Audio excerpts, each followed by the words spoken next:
Hey, everybody. Welcome into the Arena, a multi-platform gaming news podcast. This is episode 203. I'm your host, Expat, along with my co-hosts, Burlyman Gaming and Leah the Hatless. So turn-based Carl and Fubu87 are off today, so hopefully we'll have them back next week. So, Burly, you're saying it's like minus 20 out there in Canada? Yeah, in my area, we got a good winter storm yesterday. Yeah. And I think when I woke up, it was minus 13, but with the wind chill, minus 17. Jeez, man. Yeah. It's like living beyond the wall, you know? Oh, yeah. And especially like when you're commuting in it. Yesterday, we were commuting in the storm. Mm-hmm. It was just so bad. You're going so slow, and you can maybe see about 20 feet in front of you. It's crazy. But when you're driving, that's nothing. 20 feet in front of you, that's nothing. Yeah, the visibility is practically zero. How about you guys out there in Madeira, Leah? Do you guys get like a lot of fog or anything like that? I don't know if I want to share because like they're kind of come pitchforks against me because right now it's like 20 to 15 positive, so not negative. Wow. Uh-huh. And like it's cold. I'm moving to Madeira. Let me just buy a ticket. It's cold at night, but like during like lunch break, you get this really bright, warm sun. So vitamin D is already kind of kicking in for me. Nice. But yeah, it's because we have a lot of mountainous slopes, we do get a lot of fog up in the mountains. In the city, not as much, but in the mountains, like where I live, sometimes it kind of feels like Silent Hills. Like I can't see anything. It's just really thick fog. Yeah, from where I'm originally from in San Francisco, it's like all the fog, in the morning and then in the evening. We get some of that here in Japan, a little bit of it, but not so much. But so I mean, out here in Japan now, it's the big, like for schools, it's like the big testing season now. So all the high school kids are trying to get into universities, and junior high school students are trying to get into certain high schools, and so the pressure is on. So a lot of these kids unfortunately don't have time to play video games right now. They're just inundated with study, and so that's kind of how things are here in Japan at the moment. But allergy season has actually started to kick in here really early this year, so it's kind of affecting me a little bit as well. But yeah, it's usually in April is when it gets really bad, but it started to kick in. But anyway, so we got a great show for you. We're going to be talking about EA restructuring BioWare, so we're going to talk about that. Sony CORP, the Sony CORP shakeup. Yeah, the two new guys heading things over there at Sony. PS4 games leaving PS Plus. We're going to talk about that later.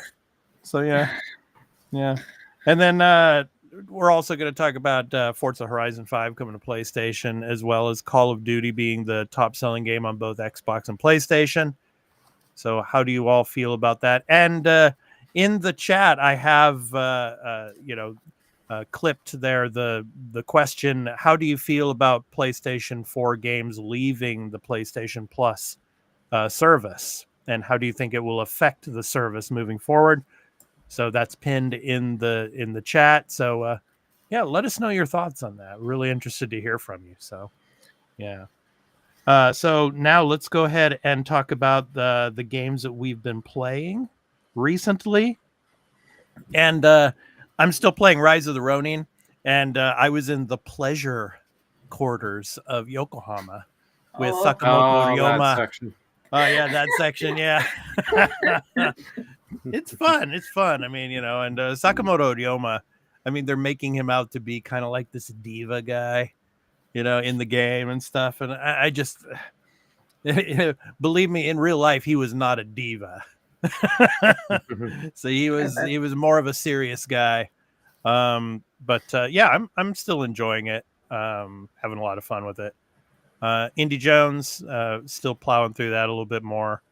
But I also went back to a twin stick shooter that I was playing a long time ago, about like a year or so ago. It was on Game Pass. It's called The Ascent. And I wanted to get back into that again because as you know, Burley, I love my twin stick shooters. Oh yeah. And I also played a little bit of Resogun last week again. So just getting into that again. Just playing that arcade style of game. Just can't get enough of it. But anyway, so that's me for this past week. Leah, I'll start with you. How about you? What did you play? Not much. So basically, I had to play like in little short segments. So I picked up a game that I already had for a while. It's called Stitch. It's available on the Switch, and it's basically like Sudoku Pictorama kind of game where you have certain squares and you have to kind of link them in a certain extent. So like 4, 2. So there's a bit of logic to it, but it's literally like a fast way of embroidering. So in the end, you do an embroidery loop, and it's really fun. So if you kind of like arts and crafts, this is your dream. If embroidering was that fast, people would love it because it's a very slow craft. In order to do that, that's like magic. But it's a really like fun logic game that I play it on the Switch, and I think it's a really cool indie game that they have there, the platform. Interesting. Burley, how about you? Black Myth Wukong's been the main game. I'm still playing that. It's a long and like this game is hard. This isn't like I'm at the second to last chapter. I'm at the final boss of the chapter. Like a lot of the bosses, I've gotten to the point where I'm getting them within the first 3 tries, either first try, second, or third. Yeah. Nice. So the thing is, it's just sometimes you'll get to these end of chapter bosses, like the end of chapter 2 and 4 bosses. You need to go do the side quest to get an ability or some kind of item that nerfs their thing. This one, it's not that. I just need some more ability points to get some other things. Like the recommended strategy to beat this boss is so counterintuitive with my play style. So it's like with my play style, if I continue that way, I get the boss to that last little bit of health. So it's just I want to level grind to get little things to make certain other abilities, get them higher. Because I tried de-speccing other stuff and putting them into that stuff, but it just didn't work fully. So it's like, okay, just do a little level grinding, and I know where a good little level grinding spot, and I have one of the items that boosts your EXP gains, so it's not too bad. So that's been the main game, and I've been playing a little bit of Marvel Rivals, and that game is fun. Never played Overwatch, but man, and that game is just telling Blizzard, you're old now. Get out of the way, old man. We're the future. Do you expect to see an announcement this year or next year for Black Myth Wukong 2? I don't know if they'll do the sequel. Like they've said they're working on another project. I wouldn't be surprised if they do something similar in another game. I wouldn't be surprised. I haven't finished the game. If they do DLC, there has been rumored that there's going to be some DLC coming. So wouldn't be surprised they say, hey, we've got DLC coming at the end of the year or in early 2026. Yeah, I would imagine it would be something related to Chinese mythology, kind of like Black Myth Wukong is. So we'll see. But all right, so let's now take a look ahead to February. So look ahead to the February games. And Burley, I'm gonna try Monster Hunter Wilds. I'm gonna probably download it on PlayStation and play it because we don't have the Switch 2 yet.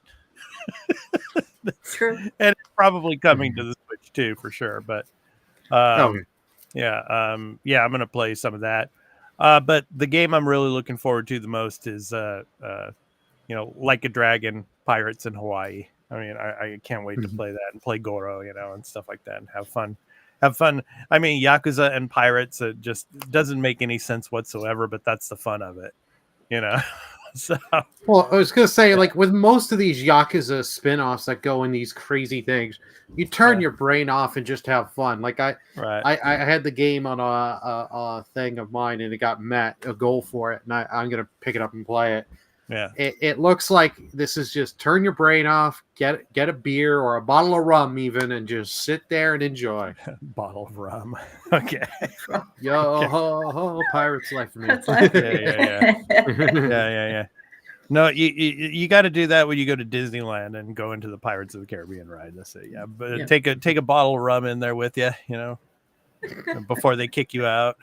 Yeah, I was gonna say they say you walk in with a bottle of rum. You're just quick, throw you out. Yeah. So also, like we showed in the intro, that Kingdom Come Deliverance too. I mean, that's intriguing. I mean, it kind of, Kingdom Come Deliverance. To me, it's very Witcher-esque. Except for minus all the potions and all that other stuff, and the monsters and all that other stuff that you see in the Witcher games. But that's another game that people should check out. So I'm excited for that, and we'll be talking about it later in the show too. So, yeah, Leah, what do you think of the games coming out this month? I mean, for me, it's great because my game of the year is coming out February, I think next week or in 2 weeks. Game of the year already. Civilization. Huh? Yes, it's the game of the year because once I get you're getting like FUBU. You're getting like FUBU. It's all like Final Fantasy. That's my game of the century. It's like 100 out of 10. Yeah. No. Yeah. I didn't say it was game of the year in the Game Award sense. It's my game of the year because once I get Civilization 7, that's it. I don't need another game for the rest of the year. With the amount of content that I'm gonna have, I'm gonna play that game forever. If there's another Animal Crossing game for Switch 2, that's not going to be your new game. Come on, it's not coming this year. I given up hope. Like I'm gonna go based on the original because it was not a launch game, but it was like it would came out in like 2 years after it was released. I feel like since we are now getting like 5-6 years, so I'm aiming to 2026. I think that's when it's gonna come out. In the meantime, I'll just play Civilization. I mean, there's so much cool stuff, and I like one of the things they said is that horses are now resource, and you don't have to like build a granary to put the horses. They are inserted, so it makes it easier for some strategies. And I'm kind of curious to see the leaders because I feel like Ada Lovelace was there, and she was this mathematician. She's like the inventor of modern computers. So it could be really interesting to see what they do with her in terms of the technological advancements. She's probably the scientific victory for her. So you're gonna ask something. I was, but I'm gonna refrain from talking about it on the podcast here. So. Oh, okay. Dealing with a particular American president who I shall not know. Oh, okay. But I wonder if he's going to be in the game. No. Let's not go there. Yeah. No. I think we're not Burley. We're not don't worry getting about modern leaders for sure. Yeah, no modern leadership. Okay. Out in like early 2000s, probably. I don't know if they're going to touch it. But that's the beauty of Civilization. Like you can play it many different times because you have different types of victory. You can have like cultural victory or scientific victory. Like in 5, it was build rockets. So definitely make an extra take for us when you get going on that. So looking forward to it. I will. It's gonna take a while because I'm gonna explore. Oh yeah, of course. Yeah. Good old War Gandhi in Civilization. War Gandhi.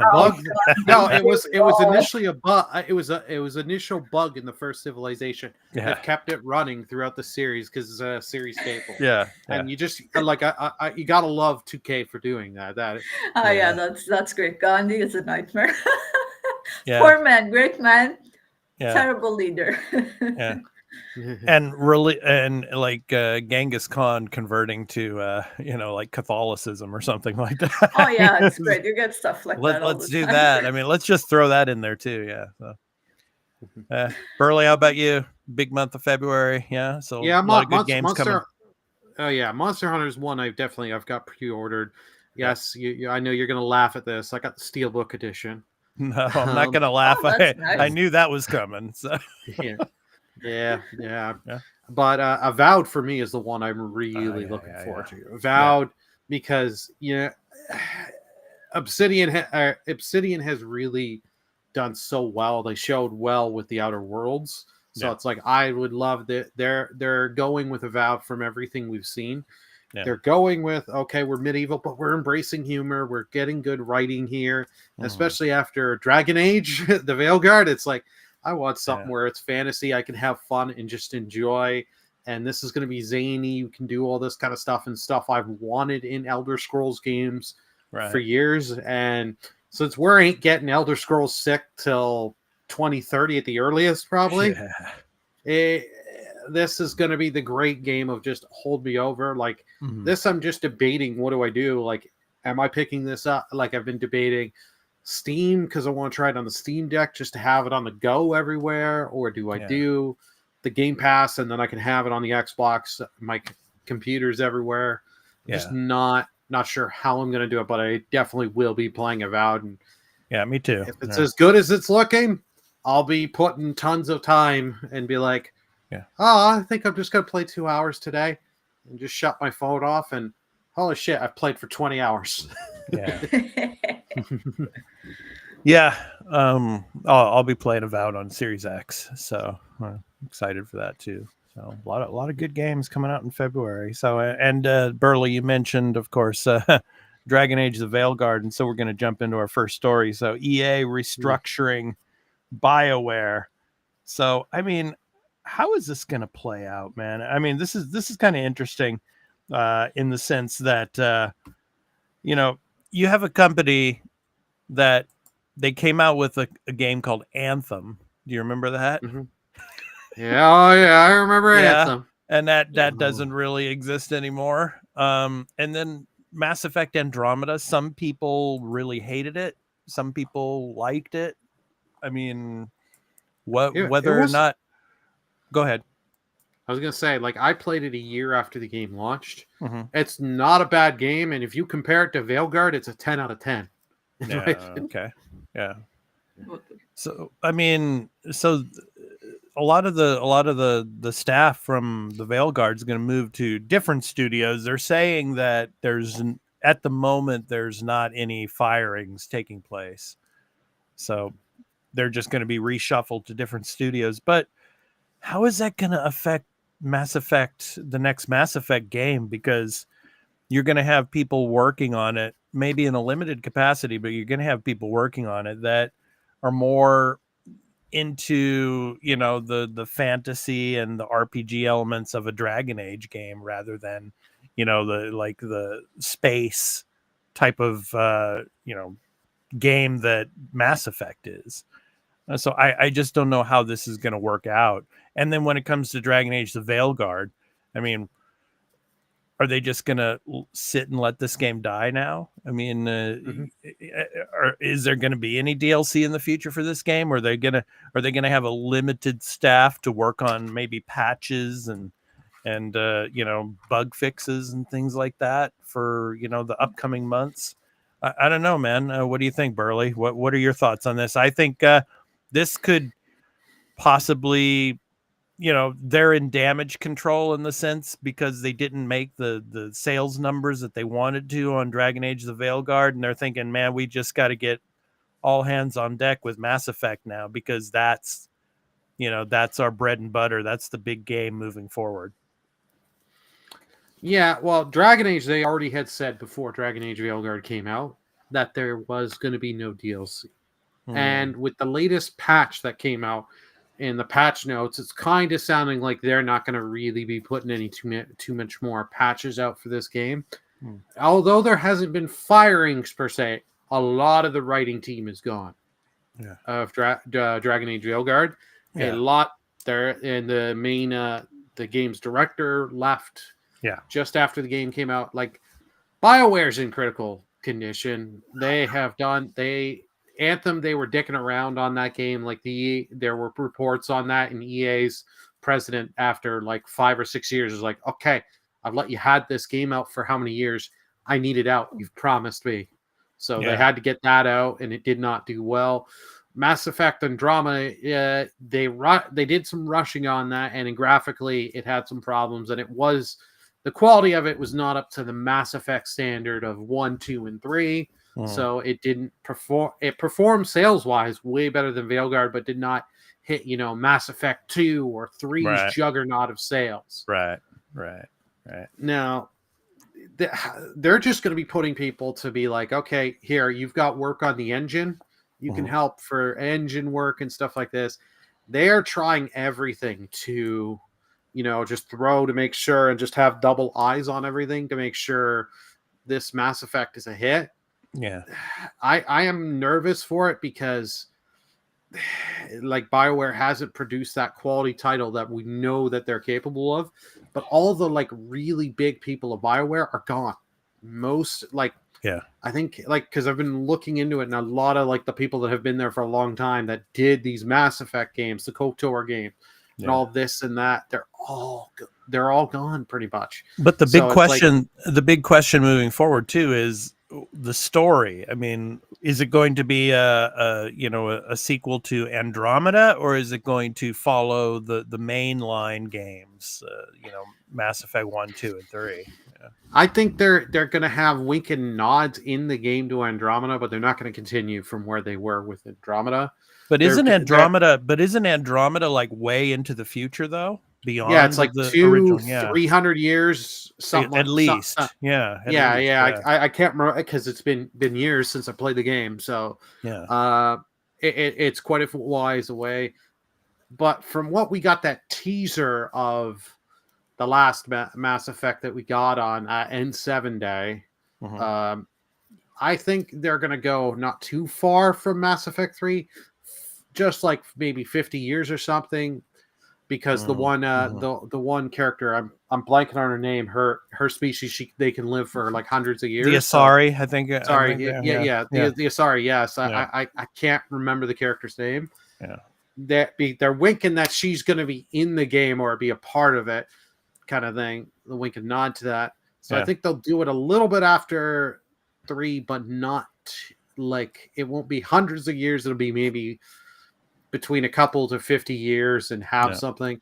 I'm curious to see where they go with it, but the thing is, like, we've heard nothing on this, and is this game going to become the next Dragon Age 4? Remember, it was Dreadwolf for so many years. Start and stop. It's going to be a multiplayer game. No, it's going to be single player. No multiplayer. Single.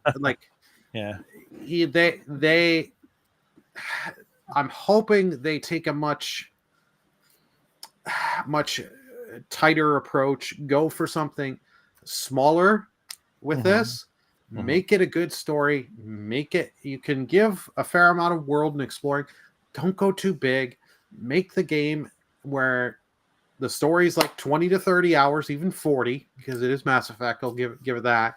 If you can get the good writing, don't make it too big, and leave the game where everyone's like, damn, with that ending, I want to play more. I want more. And whether you do DLC to support it because there's enough people clamoring for it and people want it from the ending, or you go to the next game. I say don't go too big. Yeah. So shout out to John Gray in the chat. Welcome on in. I mean, bring Shepard back. Just bring him back. I mean, why not? I mean, why not? What the heck, man? They could. They could. They can use some kind of sciencey stuff. Like, there's a lot of stuff that you could read back, and then like you could bring back what's his name? Martin Sheen's character, the elusive man. Yeah, because he was so good in 2 and 3. Yeah, Leah, your thoughts on all this, on the restructuring? Okay, first I think we need to reframe this a bit, because they're saying like it's a failure, didn't meet expectations, but Yeah, 1.5 million players on 1.5 Veilguard. million. Yeah. It's a lot. And, Yeah, I have to say that. Can I just, sorry to butt in? They're not saying that's 1.5 million sales. That's 1.5 million players. And because because you can have the EA trial, like basically Ubisoft Plus or Game Pass. Mm-hmm. This game has been in development hell for like 8 or 9 years. So 1.5 million, like to a normal game like Astrobot, 1.5 million was great sales and was the thing. But when you've had development for this long, and only 1.5 million players, but I mean, but give it the benefit of the doubt in a sense that it only came out like at the end of October too. So, and that's what I was gonna say. Like, on top of that, came in October, which was incredibly packed with amazing games. They had so much competition to go against, and then on top of that, the game is really expensive. Like, it's 80 euros in here, 80. So for a game that maybe doesn't have glowing reviews, like, the price isn't very helping a lot. So I don't know. I think it also shows that consumers are a lot more demanding, and they're not really willing to pay heavy prices on games that they don't love, or not everyone seems it's not loving. So I don't know. EA has this really weird standards, and I don't know why couldn't they reframe the game, do a shorter game at a lower price, or try to promote it differently or something like that. No, we have to make these massive games and then have to put like the cost of like development mistakes on the consumer. And at this point, people are just not gonna pay for that, I guess. Yeah, and it's just prices are going to start going up too. I mean, yeah, exactly. Burley, you probably know this with the tariffs that are going into effect as well in Canada, and that's going to affect American consumers big time as well too. So yeah, same here as well. I think everywhere, will pretty much everywhere. Yeah, pretty much everywhere. It's the same. So anyway, yeah, restructuring. We'll see what happens, but I don't know, man. Yeah, it almost seems like when a game doesn't do as well as expected, they make the excuse of shuffling and moving the developers to other studios, and then after a while, then of course then they're let go, with like mass firings and stuff like that, mass layoffs. It's too bad. Maybe that's why they surprise drop release The Sims 1 and 2 to kind of make some money back. Yeah. Because like that came out of nowhere. Burley, could you see Dragon Age of Veilguard coming to like PS Plus or Game Pass this year?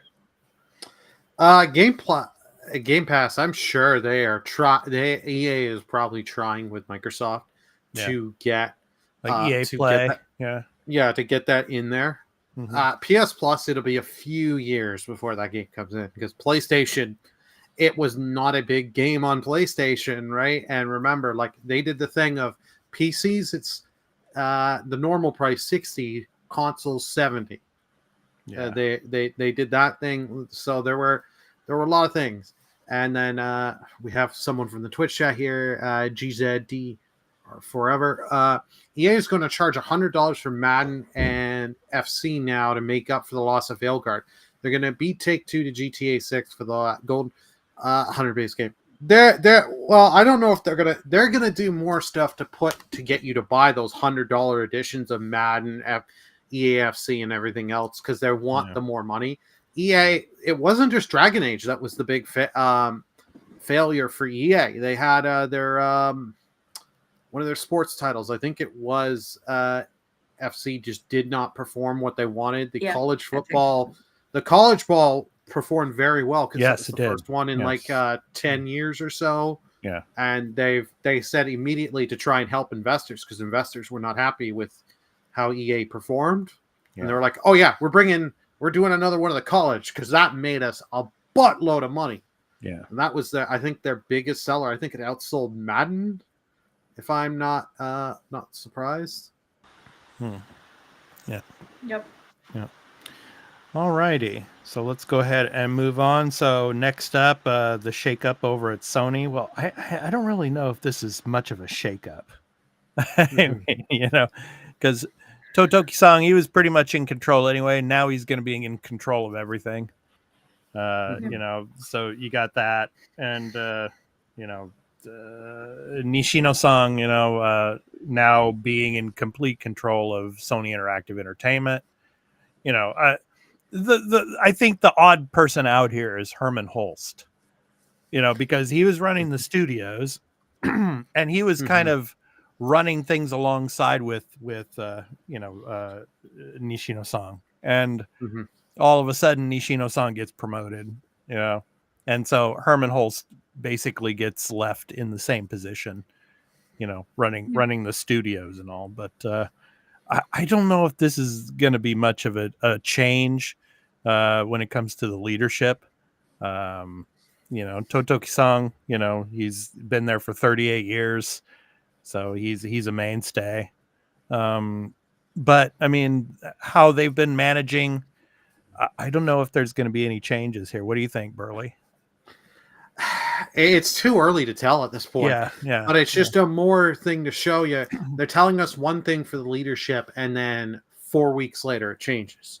Yeah. So we're going to have rumblings about the leadership for the next coming weeks. I'm sure we'll hear something about Herman Holtz in the next 3 to 4 weeks. John Gray hopefully will get less Horizon now. They're still gonna, like, they already have the movie now? I can't remember. They're gonna do a movie. The movie. Yeah, I forgot it was TV series then the movie. It was supposed to be a TV series adaptation, but then they scrapped that and decided to go ahead and make a full-fledged film. Yeah, movie, and then hopefully just leave it as Horizon 3, whatever the game is going to be, because the Lego game bombed. It was, in my opinion, I enjoyed the game. We have our little extra take video for that if you want to see my thoughts on that. I think they'll be cutting back on some of the stuff, because Sony right now, they're just in that just cutting and stopping stuff. They're cutting back on all these live services, which they should. And to hear, it was so disheartening that Blue Point, they had them working on a God of War live service. It was like, what are you doing? You should be having at Blue Point. Okay, if you don't want them to do something original, fine. They're great at remasters. They did a bang up job with that Demon's Souls one. Bang up jobs with the others that they've done. Put them on that. Go through your back catalog of games that people might sold well or have that cult following, but you feel like you could do. You don't need to go the full high level. You could do the medieval remaster where they put that at like $40 when it launched. Do stuff like that where it's less high of a cost of a title, like a AA. Bring it out and get people to go back to some of your old franchises, especially with you have the greatest nostalgia buffer ever with Astrobot. Just remember giving everyone, hey, remember this, remember that, do all that stuff. Now you have Satya Nadella over at Microsoft, and he's he basically was the Kickstarter to the idea of, well, we should be making more money by putting our first party titles and everything on other platforms, and we're going to be talking about that with Forza Horizon 5 later on. But do you think Nishino and Totoki-san could become like Satya Nadella and say, okay, well, it's the time has come where first party titles should be on every platform to maximize our profits? I just don't see that happening. I mean, PlayStation, the way they've been forever, is consoles are the mainstay of their revenue when it comes to the PlayStation side of things. And to do that, you have to keep your first party titles, on PlayStation and not anywhere else. Well, so let me finish. So I mean, what do you guys think? Do you think there could be a change in philosophy here between these two? And possibly, obviously, they're starting to change in the sense that the games are coming to PC little by little. But could we see a multi-platform approach from these two moving forward? Go ahead, Burley. No, they're not gonna put this on like Xbox. Like, I know people are wondering, it's that ain't happening. Sony will let themselves burn before they do that. Like that is their thing. PC, they're getting faster with it with Spider-Man 2. They're gonna do that more faster, where they're gonna try within a year. Okay, the game's been out on PS5. Okay, if the game, sold well, if it sold 10 million copies in the first year on PS5, okay, we can put it to PC within a year or two. But if the game's not selling as well on PS5, okay, let's get this out on PC. Let's try and get this out to as many people as we can. And they're gonna do the stuff like they did with Last of Us 2 like they ported Last of Us 1. They're now porting Last of Us 2 this year in time with the second season. So for all their projects with future movies and TV series that they've got, Herman Hulst is going to take more of a role in that too, overseeing the development of those projects. So, Leah, your thoughts? Go ahead. I mean, he was the COO and the CFO, so these are the number guys, logistic guys. Are we making money? Are we losing money? So, in my point of view, this is screaming damage control. I feel like PlayStation did some mistakes, Concord being one of them, I guess. I feel like this is like, okay, we're bleeding money, we're not doing well, our margins are small. So to me, this can be like a back to basics for PlayStation. So forget live service, forget multi-platform. No, we're going back to where we're really strong, which is a focus on first player games. And we're starting to see some rollouts, like in Game Awards, there's a new Naughty game, there's a Shadow Colossus, there's a lot of big storytelling games that will come out in like a year or two. And I feel like maybe like if that worked for us in the past, maybe we should take a step back and not make so many risks and take on so many different things. And because, as it seems like in the article, they're still betting a lot on hardware. Like that is not going to change. That's their bread and butter. It's all about the hardware. Yeah, exactly. So maybe we are going to see like a return to like PS4 era, maybe. I don't see that. I don't see that. I mean, the glory days of the early PS4, when you had Kaz Hirai and all of his, wacky tweets and all, and I mean, Shuhei, he's kind of the last of the old guard that just left, So I don't know if it's going to get back to those glory days of, just pumping out all of those indies and, having the huge E3 events that they used to have. I mean, I just think those days are gone. Yeah. We'll see. So we shall see. I think they're trying to position it to get back to that. This generation, I don't think it's going to happen. It can happen in the next generation with PS6. Like their first parties, they need to go work better, like, because they had so many live service and stuff like that. Go back to what made them great. Like, we have this Naughty Dog game, we know nothing because we got a 30-second trailer, 5 seconds of what could be perceived of gameplay on. You have Sucker Punch. Well, The Last of Us 3 is coming. Oh, so, that's a development, but who knows how long that's going to be, because they redid PlayStation 6. Like, and if Ghost of the next Ghost of game does well, Ghost of Yote, Burley. Ghost of Yote. Yeah. Thank you. Yeah. It's Your going, Japanese lesson for the day. Yeah, yote. Yeah. Yoteyama. They're gonna be focused in on that. Not like that's what Sucker Punch is gonna be. Yeah, or another Infamous game. You know, who knows? That'd be cool. I don't know.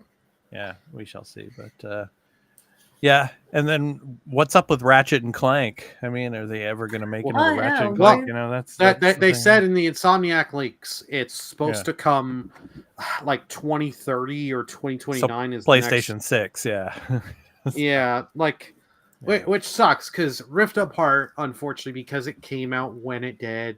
The PS5 just did not have the install base. Like, I love that game, and I double dipped. I bought it on Steam and on the Steam Deck, and it ran great. Like, if you're a Ratchet and Clank fan, pick up Rift Apart. It is like whether you dropped out on the PS3 era, stopped on the PS2, played the one on PS4, the movie tie-in game. Doesn't matter how long a Ratchet and Clank fan you are. I think you will enjoy it. And we have in the chat here, I can see that Sony adding Helldivers 2 to Xbox. I already have Destiny 2 there, soon Marathon, so multiplayer games, multi-platform. Yeah. They won't do Helldivers. Destiny 2, that was before they had bought, Bungie released that before they had bought in Bungie.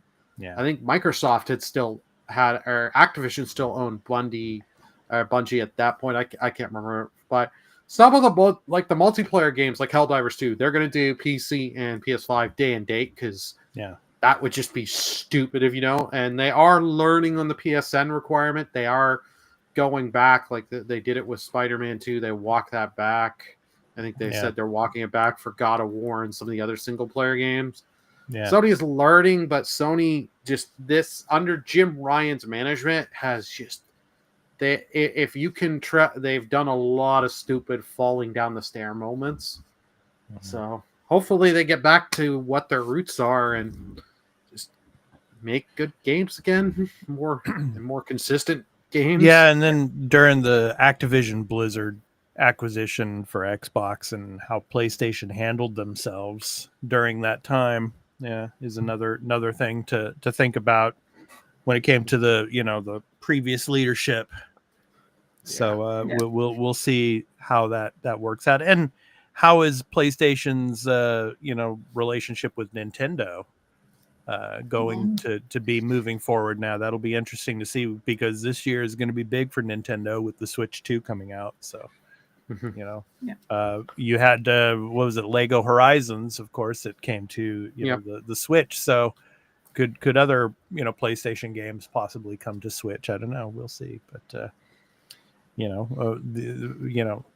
heated rivals for many years, maybe at some point they will actually work together more. We shall see. But I could see them like porting like Sackboy's Huge Adventure. Some of the older titles or something like that. Yeah, like that, because it's a simple platformer, and with the Switch 2, not going to have 4 gigs of RAM, or we're hoping at least, and we're going by the elite leak specs by people. You could run that game, and that game potentially could do well on Switch 2, because it is a fun little platformer. Yeah. Well, let's move on to the next story, talking about PlayStation Plus, and this is something I guess Totoki and Nishino-san are going to have to deal with a bit in the future. So it could possibly, hurt the service in a sense. No more PS4 games will be coming to the Essential lineup from 2026. We don't know yet about whether PS4 games will go to the library when it comes to the Essential extra and premium, extra and premium. Yeah. So we shall see what's going on there, but from 2026 PlayStation Essential will not have PS4 games moving forward. So Leah, I'll start with you. What's your take on this, and how do you think this could affect the PlayStation Plus service moving forward? I mean, we knew it was coming. It's the end of the PlayStation 4, let's be honest. Just like when PlayStation 4 came out, then PlayStation 3 games stopped. Yeah, I mean, they're going to have to, because the PlayStation 5 is what 4-5 years old now. It'll be Something 5 like that. years in September, October. Yep. Yeah, so it makes sense to kind of start phasing out the PlayStation 4. I think it won't have a big impact because most games do have the dual version. They have a PlayStation 5 version and a PlayStation 4 version, and when you're going to install it, you can choose which version you want to get.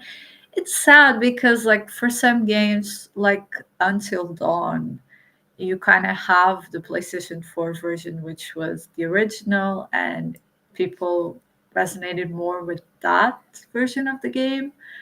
Um, but it is what it is. Like they're really signaling, hey, PlayStation 4 is gonna be history soon, and we gotta move forward.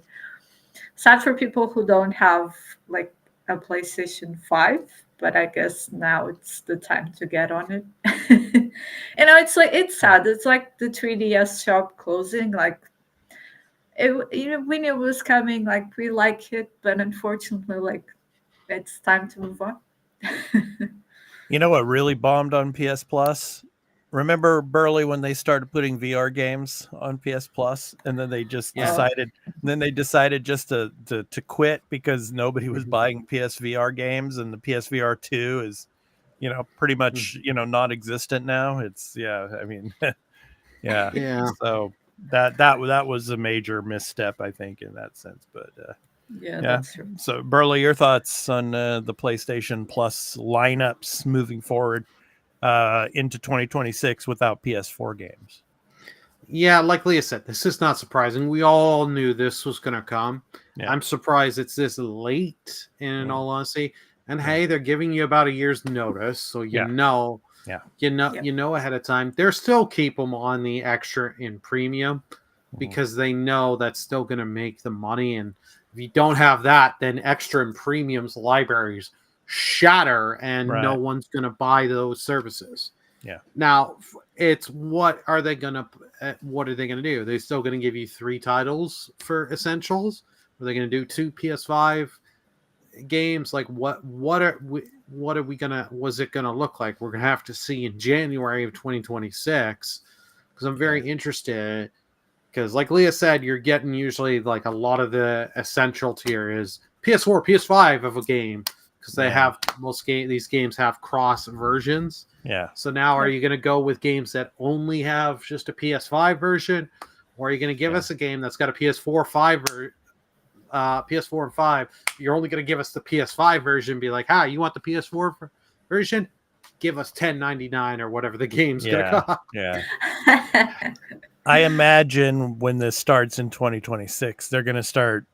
Like the launch titles for PS5 from like 2020, 2021, they'll be put on there first. I mean, like, I wouldn't be surprised if like Forspoken was thrown on there at the beginning, in the lineup. So probably games that came out right at the tail end of the PS4 era. Of course, like you said, cross-gen and then work their way, into the PS5 era. So with only PS5 titles, and I wouldn't be surprised if you only get 2 a month instead of like 3. Oh, that's brutal.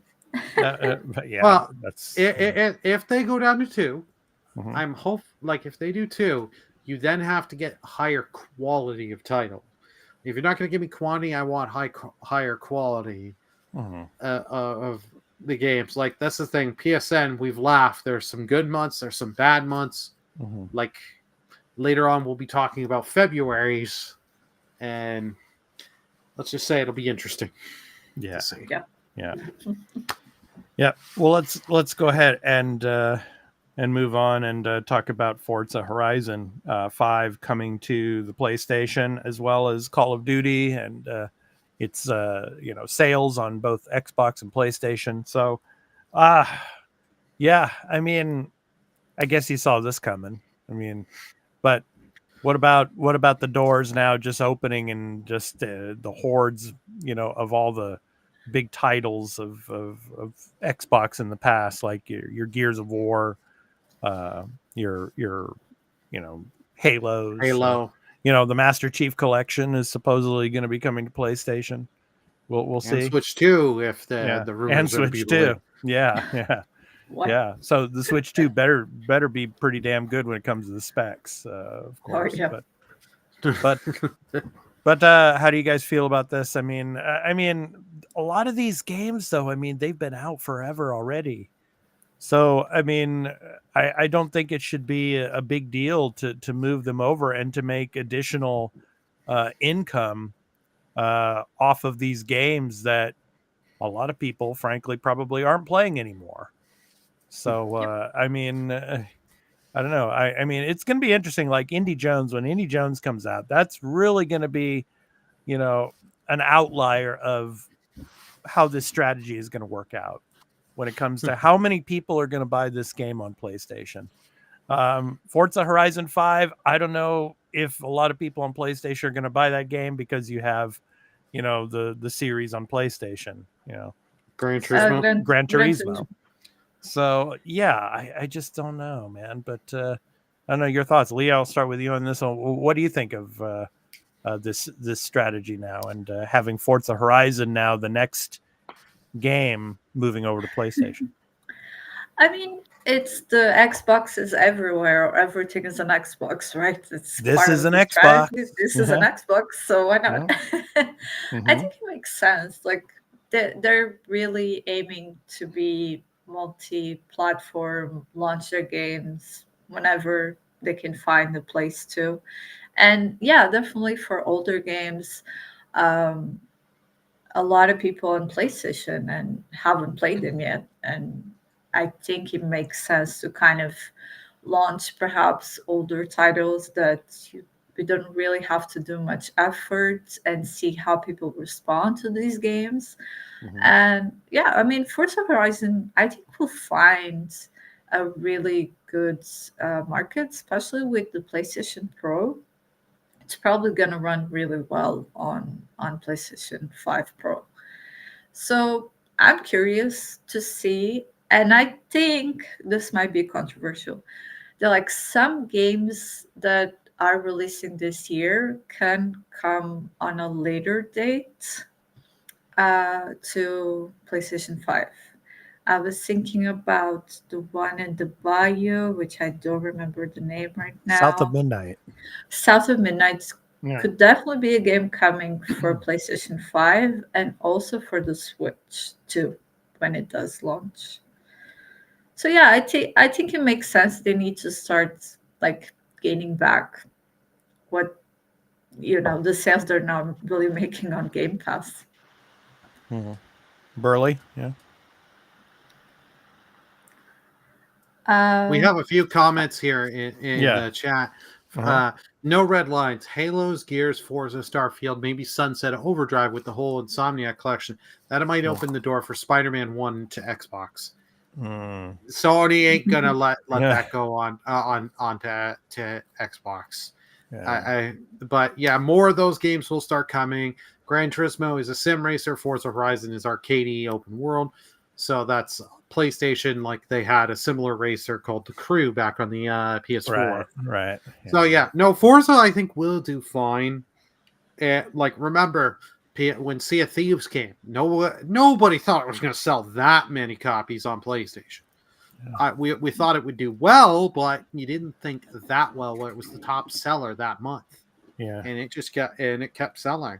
So I think Forza will sell quite a bit when it does launch on PS5 because, I played the game. This game is fun, and you can just after you do the first bit, like half hour of, not even, of just small simple things, you can just do whatever the hell you want for the next X amount of hours. So you can just drive all crazy, and if you can have some cool stuff with the PS5 Pro, like Leah said, this will just help sell for the pro users. Do you think the reason they put Forza Horizon 5 up instead of Forza Motorsport is because of the Gran Turismo? Yeah, that would be an easier thing. Because they're like, you try with very similar. Motorsport, then it's kind of hard, and you're asking people to choose. they may still try with motorsport later down the road, but Horizon, if you were to ask me which one to put, Horizon would be the better choice to put, and this game will find its audience and sell. This just shows you that they want the sales, and as long as these games keep selling, they're going to keep putting more and more, because as you mentioned, Game Pass, they make money off Game Pass, but they have lost a lot of their sales on Microsoft's side, so they're trying to get their sales back, and it's going to be on PlayStation. You mentioned Indiana Jones. I'm really curious to see how the sales numbers, Indiana Jones, if it sells 5 million copies in the first 3 months on PlayStation. Master Chief Collection, I wouldn't be surprised if that's in the works and coming, because that's going the Halo everywhere. Game. Halo game that really will love, and you want to get people with that nostalgia, because Infinite has too much against it. You don't want to port that. You port the good one, and just get people happy with that. Gears, they might hold Gears for a while, I think, just because Gears is probably Halo used to be their top franchise, but Halo has not performed the way they needed or wanted to. And Gears 5 has at least, people were set, even though I don't know how the sales numbers were, people were playing it. Gears 5, people were talking about, and good stuff to talk about. So I think they might hold Gears for as long as they can, until Satya says, no, you have to, because Microsoft bought all these studios, and Microsoft is now pretty much the biggest games publisher, especially with now owning Activision Blizzard. But the next Gears game is going back to the past, going back to the beginning again. So we'll see what they do with Gears 4, Gears 5, and whether they bring those as well. But, I'm not saying they won't bring Gears, but I think they'll hold out as long as, if they're going to do it, they might just do Ultimate Edition of 1, because that was the huge thing on Xbox One. If that does well, you know what? I wouldn't be surprised, because they're going back to that for the Gears E-Day. I wouldn't be surprised if we get a Gears 2 and Gears 3 Ultimate Edition kind of thing, or just an enhancement thing. Because Gears 2, I remember, because I went for the midnight launch of Gears 2 way back when that came out, and there was we went to 2 different stores, and we got and there were lines out the store. And I remember we got there early, and we sat in lines for 2 hours just get in to get the game and get all the stuff, the goodies you got for buying it back in the day. Leah, anything else you want to say about this before we move on, or we're good? No, just release Out of Midnight, please. I can play. I can't wait to play that. It's gonna be fun. It's gonna be a fun game. All the little monsters and everything that they have in that game is gonna be fun. It'll be fun. Well, let's talk about Call of Duty. So top selling game on both Xbox and PlayStation. I think this is something that Xbox really wanted to see, and especially after the Activision Blizzard deal, and to have these sales numbers. We don't have the exact sales numbers, but it's the top ranked game on both Xbox and PlayStation, which probably is we pretty much saw this coming, because Call of Duty pretty much every year, unless there's a new GTA game, Call of Duty is usually the top selling, game. But what does this say for their strategy, especially, with their acquisitions, and obviously, as we were just talking about, putting, first party titles onto other platforms. I mean, it looks like the acquisition side of things is starting to pay off here. So, Leah, what do you think of this? I mean, honestly, if Call of Duty failed, how? It's we were all in peril. It's a bit like those big blockbusters. If they fail, the whole world of cinema is done for. Like, I think Call of Duty is what is called too big to fail. Like, it was gonna be a success, but it's definitely a way to go to investors. Hey, look, like, we're putting this is selling on other platforms, so this is the way to go. So it could just be more for internal purposes than, signaling to consumers than anything else. Burley? Well, yeah, it's just a great positive move. But they did a really good thing during the holidays with this. They put it on on both platforms, and I believe on PC as well. They had this game on a very good sale, Black Ops 6. And so it made it easier for people to pick this up. And I'll admit it, I bought the game. I've played a bit of it. I just haven't had all the time, but I picked it up because it was a stupid. Like, for me as a Canadian, I'm like, I will never see this game that cheap, because Call of Duty is one of the ones that holds its value, and doesn't really get that much of a price drop because they know those games sell. Yeah. So I picked it up, and it's a really good. Like, I haven't played all the other modes, but like, they did very well with the multiplayer. They did well with zombies in the campaign. Right. They're continuing on like with some of the stuff they did in Black Ops Cold War and stuff like that, and they're doing new stuff. They learned from their mistakes from Modern Warfare 3. They learned from other Call of Duty campaigns and stuff in games where they didn't put out that complete package on release.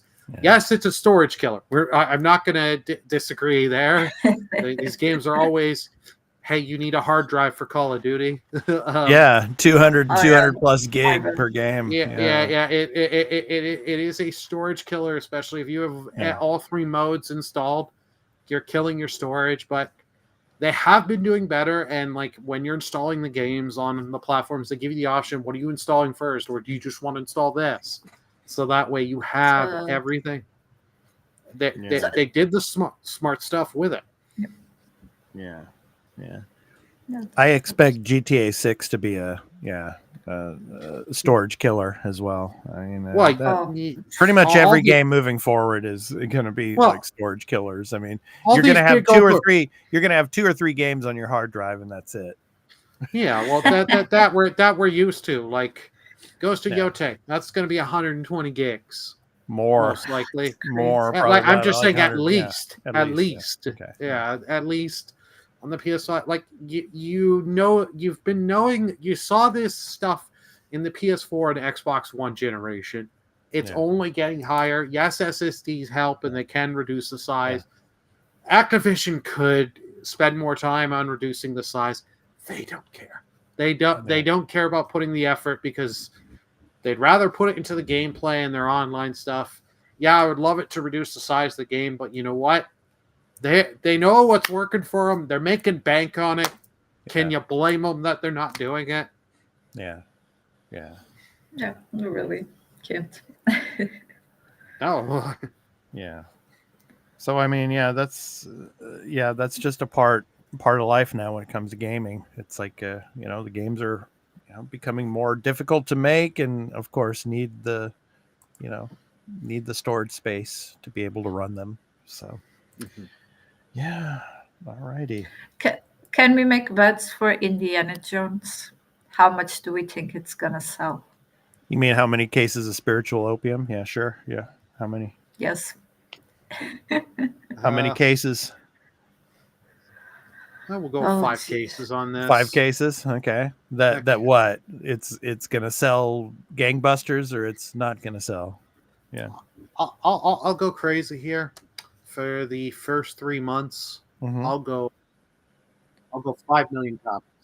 5 million copies. Okay. Leah, what do you think? I was gonna be a bit first more 3 months. Around 2. I think 2 is a good number. Okay. 2. Okay. I'll go 2.5. I'll be in the middle. I know I'm going in the high in the sky. The reason I picked 5 million, because depending when this get, like, when when it's launched, there's not as much competition for this game on PlayStation upon new releases. And the word of mouth has been so good at the game on PC and Xbox. Yeah. I just have that feeling. And if they do, like, they just have to do a bit of a marketing campaign, it's get the Indie nostalgia. Jones. It's Indie Jones. Yeah. So, I mean, and like, Sony's going to do more stuff with, extra and premium. Put some of the other Indiana Jones games. They put one in January. So, they'll do stuff like that, get the marketing going. And, I can see it happening. But if I'm wrong and it sells, 3 million, still good for them. Like, right? Yeah. Yeah. So I just, I know Machine Games. What does everyone think in the chat? What do you think Indiana Jones is going to sell? Sorry. Oh yeah, let us know. Yeah, Machine Games did such a great job on this game, but I'm wondering how long before they announce the next, adventure in this series. I know it's probably going to be a series now. We shall see. But and Troy Baker's, he'd jump at the chance to play Indy again.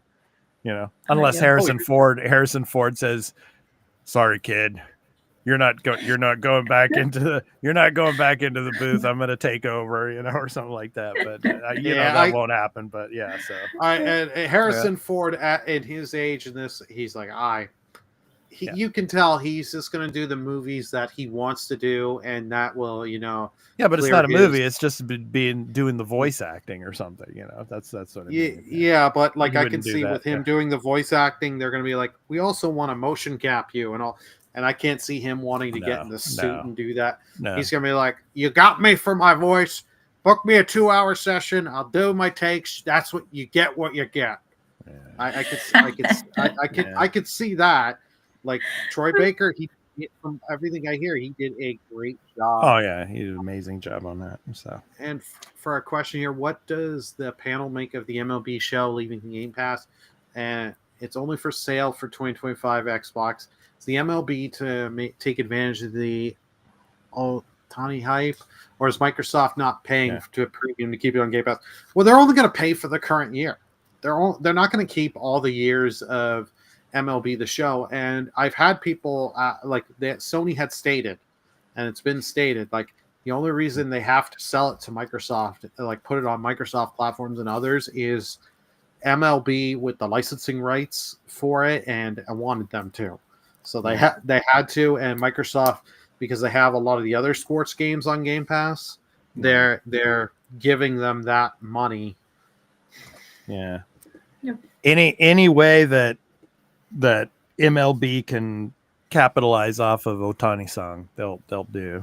Shohei Ohtani, of course, and they'll probably have some kind of special edition coming out next year for Ichiro too, because good on him for getting into the Major League Baseball Hall of Fame. So, and I'm looking forward to his acceptance speech too, because he always speaks in Japanese, but his English is pretty good. So he's going to be speaking in English at the Hall of Fame induction speech. So yeah, looking forward to that. So good stuff. Yeah, good stuff. All righty. So, all right, let's go ahead and move on. So now we're going to talk about the picks of the week.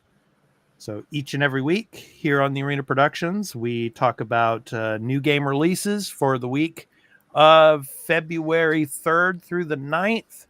We're going to be talking about this week. You can go to www.releases.com and check out all the games that are going to be releasing this week and into the rest of February and beyond. www.releases.com. And Burley, this week you and I, we have the same pick. So I will let you take it away and talk about Kingdom Come Deliverance 2. So, which was in our intro to the show. So, yes, take it away, man. Yeah, Kingdom Come Deliverance 2, a thrilling action RPG set amid the chaos of the Civil War in the 15th century Bohemia. You are Henry of Skalitz, an ordinary man doing extraordinary things, caught in a gripping tale of revenge, betrayal, and discovery as he embarks on an epic journey from a humble blacksmith's forge to the court of kings as he searches for a purpose in this beautiful book.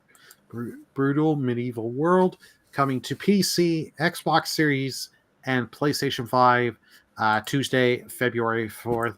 This game, like I never played the first game, but just seeing this game has my eye. Mm-hmm.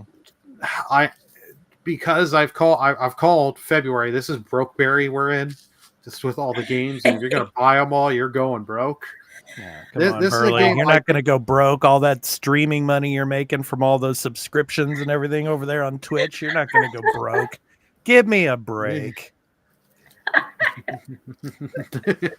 Continue. Well, these games are all $100. Oh yeah, for him it's way worse.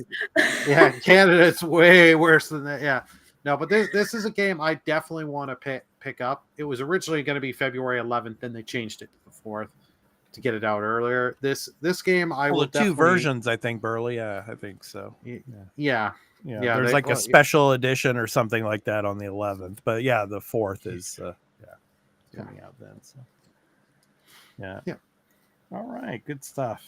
All right, thanks for that. And next up, Leah, what do you have for us? Okay, my game is Luck to be a Landlord. Your landlord is knocking on your door. You have 1 coin left to your name. You insert the coin into your slot machine and jackpot, Luck be a Landlord tonight. Luck be a Landlord is a roguelike deck builder about using a slot machine to earn rent money and defeat capitalism. This game does not contain any real-world currency gambling or microtransactions. Comes out on February 6th on Switch, Xbox Series X, PlayStation 4, and PlayStation 5. And I just thought it was funny, and it kind of reminded me of Balatro in a way. Mm-hmm. And it's just like a simple, funny game to kind of play for a while. Yeah. I knew you were going to pick a Switch game again. So, yeah, that was a good one. Yeah. So. Well, that you just have to go when we go to releases.com to say, okay, is there anything prominent Switch? Yeah. So, but I saw that. I'm like, roguelite Switch. I'm like, okay, this is going to be Leah's. I can just circle that. I was like, yeah. Yeah. Well, I'm surprised that you two didn't pick the game that you will see at the end of the show. So stay tuned for that, the outro that we have going for you. So I'll show you that game, and I'm surprised that you guys didn't pick that one. So you shall see. So please stay tuned for that. But anyway, www.releases.com. You can check out all the games that are coming out this week and into the rest of February and beyond. www.releases.com. All right. So next up, PlayStation Plus Essentials. So Burley, yeah, we still have PS4 games, but yeah. What are we getting for the Essential lineup for February? Yeah. So for Essential, we've got Payday 3, which is an online only game, and I know Fubu has made cracks, so we should play that together. I've never played any of the Payday games. I've never heard that good enough. Maybe I'll try it and give it a try, but nothing has sparked me to want to try that. The next game, which is PS4 and PS5, is High on Life, which that I remember that I believe launched into Game Pass, if I'm not mistaken, when it came out a year or two ago. So it does look good, and I've heard nothing but good things. It's fun. It's got good comedy and good writing. The last one, Pac-Man World Repack. It's a remake of the original PS4, the PlayStation platformer back on the PS1. Yeah, it was Pac-Man? the Pac-Man on the PS Plus for the month. I mean, yeah, come on, man. I mean, that should just be in the classics library. Yeah, well, this game I have not played it, but I have seen it. Yeah, and it is a good, solid platformer, and they have the original. Like they do take odd to the originals since they're remaking the game, and they update a few things. But yeah, this looks good. This is honestly a pretty solid month. Like you're getting a platformer, shooter, and a multiplayer game So you're getting variety, Yeah. and for the most part, good quality titles, I could say. So Yeah, High on Life. If you haven't played that, check it out. It's good. I played it. I Yeah. definitely plan to play it, and Yeah. I know this is gonna make Fubu's ears burn in about 2 seconds. Oh, who cares? Let's hear But it's supposedly easy on the trophy, so Okay. Oh, yeah, he's gonna do it. he'll do the PS4 and PS5 version. Mm-hmm. Yeah, All right. he's obsessed. Okay. Yep. All right. I'm not much better, but I'm not at his level. Yeah, for sure. All right, so that's the PS Plus lineup. So now it's time to talk about the programming notes for the Arena Productions. So we've got some gaming content to talk about, but of course we are not only a video game related content channel, we are also entertainment and pop culture related. So but first, a couple more video game bits of content that we had coming out, and I'm going to talk about mine that I put out here for Assassin's Creed Shadows. Here we go again. Censorship in Japan.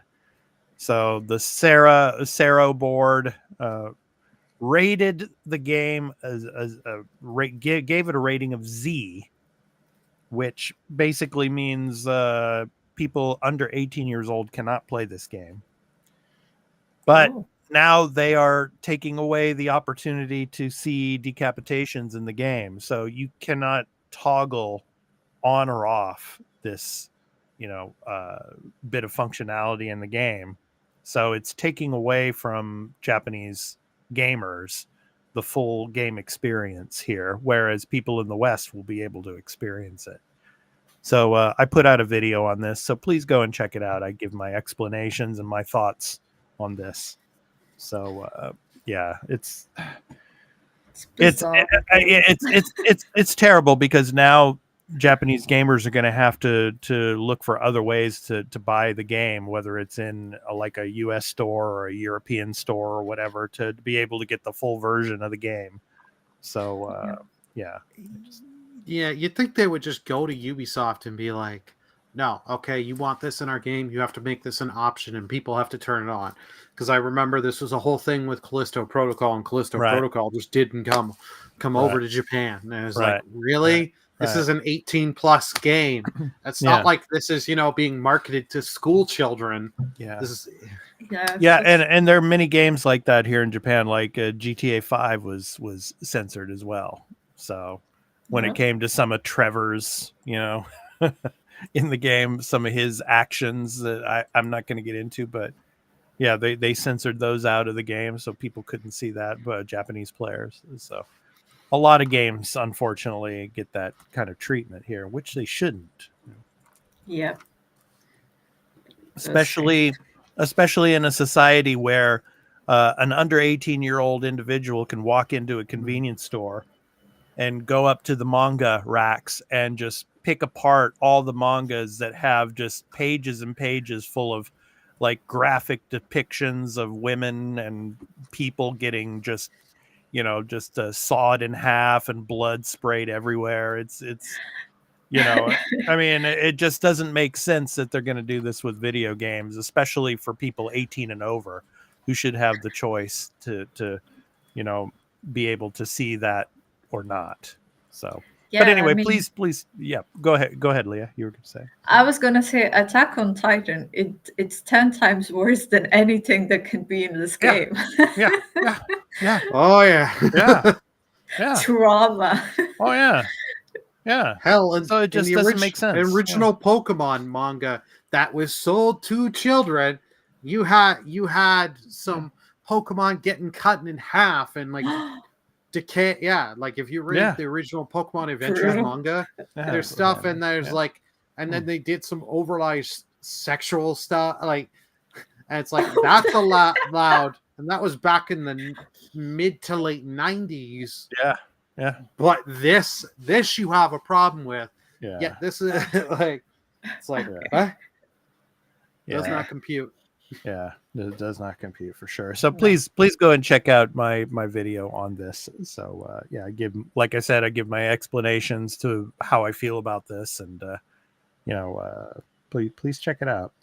Next up, Burley. We've got our first extra take of 2025, and right now it is in early access for those for members on the YouTube channel, and it should be going public soon. So why don't you talk about this video and what you did with it? Certainly. So I boot up into Marvel Rivals. I show a couple of the characters, me playing as the different characters.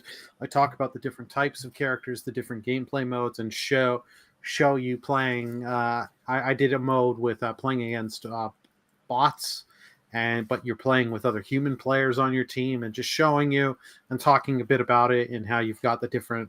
It's not just Marvel heroes; you got Marvel villains, and how interesting with like the team dynamics and stuff of just you got to get the balance with your roles of who you're picking and just all the different abilities and all that fun. Yeah. Kind of stuff. Yeah. Good stuff. Yeah, I liked in the video, it's like the Hulk turns into Banner, it's like yeah. And it's like, oh, you're now Banner. Yeah. Groot exactly. Can get revenge. Exactly. Good stuff, man. Good stuff. All right. And next up on the entertainment side, I did my review of Section 31, Star Trek Section 31. So Michelle Yeoh, of course, she plays in this. And the title there just sums it all up. So I'm not going to get too much into that. But yeah, I mean, I was disappointed at this. I really wanted it to be more Star Trek-y, but it really wasn't. And, like a lot of people are like, who is Rachel Garrett? Well, Rachel Garrett is the captain of the Enterprise C. If you remember in Star Trek The Next Generation, the episode Yesterday's Enterprise, where the Enterprise D, confronts the Enterprise C in a time rift. Rachel Garrett is the captain of the Enterprise C. So this is kind of earlier in her career, so to speak. But the thing that just gets me about this is that personnel that were in Section 31, basically, they were not, like representatives of Starfleet. They were in Section 31, and that's it. It's like you didn't. They basically stripped your identity. You didn't know who these people were. It was like the very dark edges of Starfleet. You didn't hear anything from them. But in this film, it's like Rachel Garrett, oh, I'm just here as a representative of Starfleet. I'm here for one mission only. Okay. Yeah, it just didn't make sense. So, but yeah, please go and check out my review of this. I did not give it a 2 or anything like that, like IGN did, but it's not too much better. So I'll say that much. Yeah. But Michelle Yeoh, I mean, she's great and all. I mean, she's a great actress. She performed well in this film, but then again, I liked her as the original Felipe Giorgio in the Star Trek Discovery series in season 1. This like alternate version of her, like the Terran version or whatever. I just it just didn't work out, I think. So, but my review, please go ahead and check that out. Yes. So on our Warp Factor 10 playlist. So, yeah.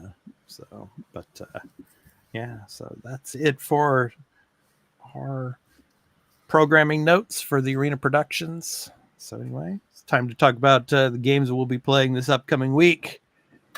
So, Burley, you going to play Kingdom Come Deliverance 2 this coming week?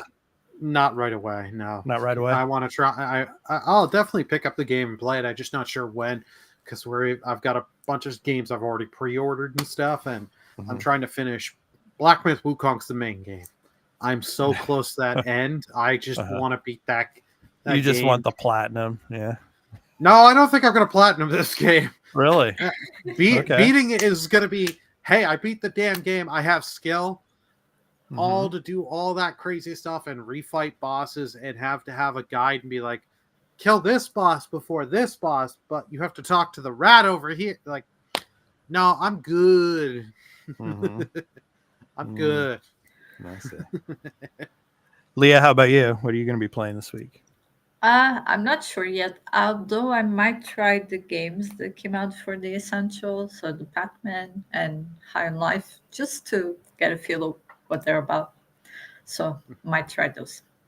Nice.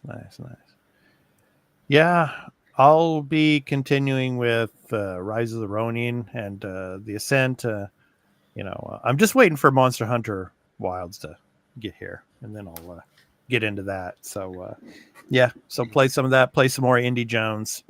So Nice. work my way little by little through that. So just enjoying it. So that's what I will be playing. So this coming week. So yeah, it's been kind of busy. I mean, here I've got some, of course, my work and all.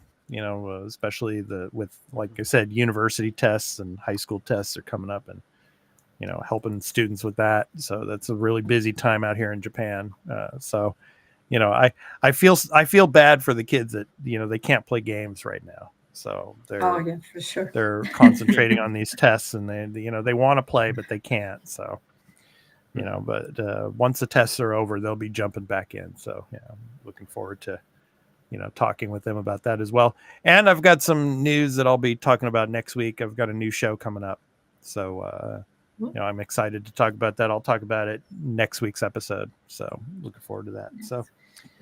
All right. So it's time to end our show with our indie recording artist spotlight. So each and every week we spotlight indie recording music artists and their music with our outro. So this week's spotlight, let me get that up here. Spotlight is on Aves. Aves is a stage name of Doton Bergman, a Brooklyn-based producer, beat maker, and jazz-trained multi-instrumentalist. So, initially known as a performing musician, Doton has found his passion for music production and making saucy beats with a unique touch of soulful guitar playing. He is constantly searching for new and exciting sounds while remaining true to his early inspirations of soul, blues, and jazz. From his album titled Homebrew, and the song is called Deep Fried. So this has been The Arena, a multi-platform gaming news podcast, episode 203. I've been your host, Expat, along with my co-hosts, Burley of Burleyman Gaming and Leah the Hatless. We hope to catch you next week in episode 204. So have a great week of gaming, and we hope to catch you in the next one. Peace out.